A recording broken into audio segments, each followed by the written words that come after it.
People always come to me and they're always saying, "Hey, look, I want to go and pass my Section 8 inspection right away.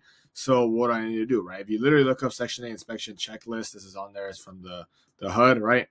There's everything they want to see, right? The issue with this, right? If you obviously have someone going out, whether you're buying in Ohio, whether you're buying in California, you're buying wherever the fuck. There's obviously the not the Cuyahoga, but the county, the Ohio county I'm talking about is Cuyahoga. But in terms of the county, it's either to be the county or you're gonna get some city sort of rental assistance, but they still fall under HUD in regards to this, right? The reason why I mentioned this to you guys is because you want to be in a position where you don't do any unnecessary repairs simply because you're antsy about you failing on the first try. Sometimes it's a lot better to go and fail on the first try because you're in a position where you save money. For example, my boy Alexis is about to pass his inspection on his property.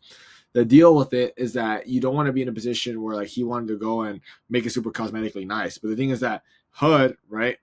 They don't care if the tenant likes it. They don't care about the government does not care about how the property looks in terms of cosmetics. They just care about the safety aspects. In regards to the cosmetics, it's purely upon the tenant.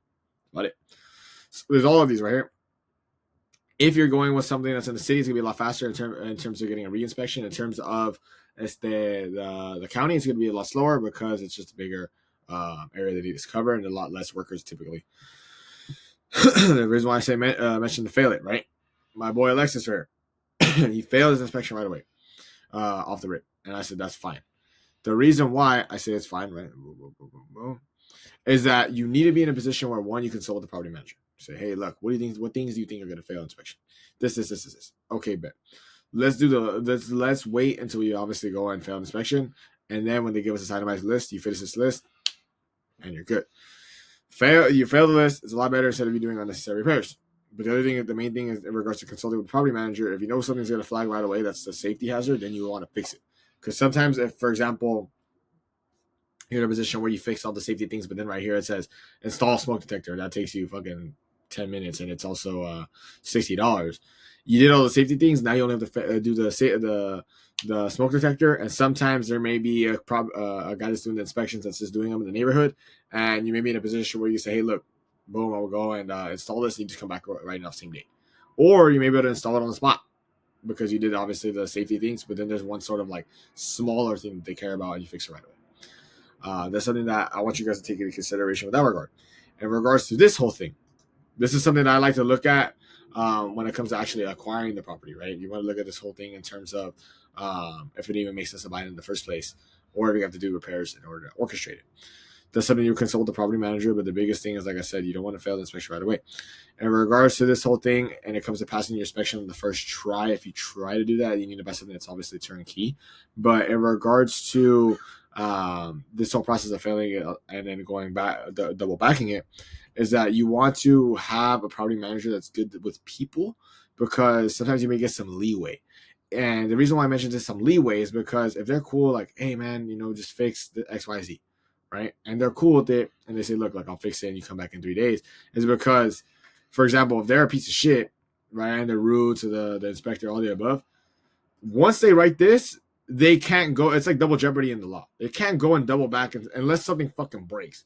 They can't double back and say, like, oh no, this is another 3 things you need to do, right? They can't do that. They can't go and say, hey, look, you need to fix. For example, Alexis, one of them is a condition the stairs.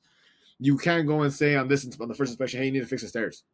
All right, bet, I fix the stairs. And then after you fix the stairs and they say this is the only thing preventing you from being cleared to get rental assistance from the government or getting rent directly from the government, they can't go back on the next inspection unless it's something completely drastic and be like, hey, you know what? Actually, the roof is fucked up. They can't do it.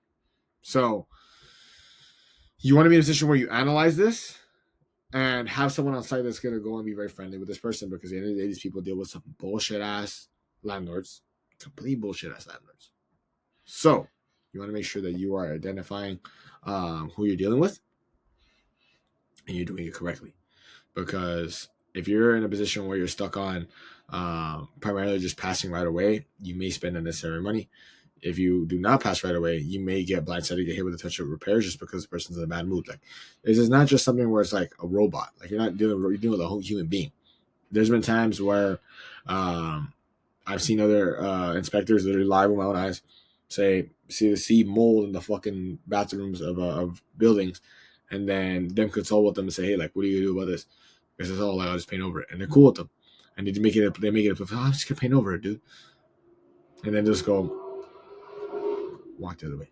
So I'm saying, you didn't hear that from me, but it happens. Like I said, it's just a matter of being personable.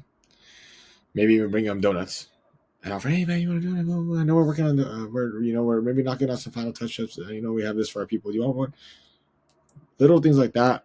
Make sure that you're human. Hey man, like if you're doing it yourself, dude. I'm a new investor.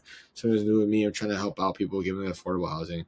I used to live on Section 8, so See how it creates a relation. So they may go and say, hey, look, I'm not gonna mark this, but you need to fix this. What does that do for you as an investor?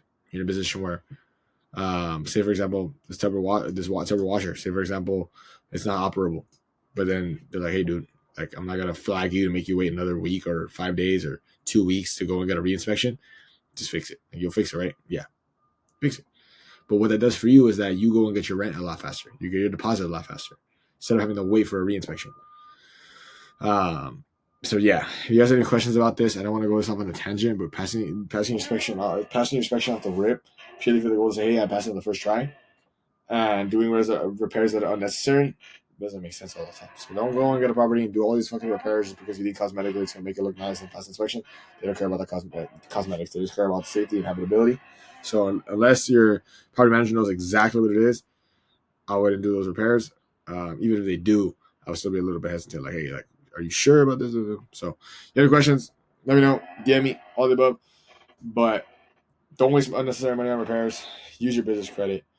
Make sure you fail on the first rip. Be personable. Be respectful. Be nice. Joke around. Be human. And you'll be chilling with the government.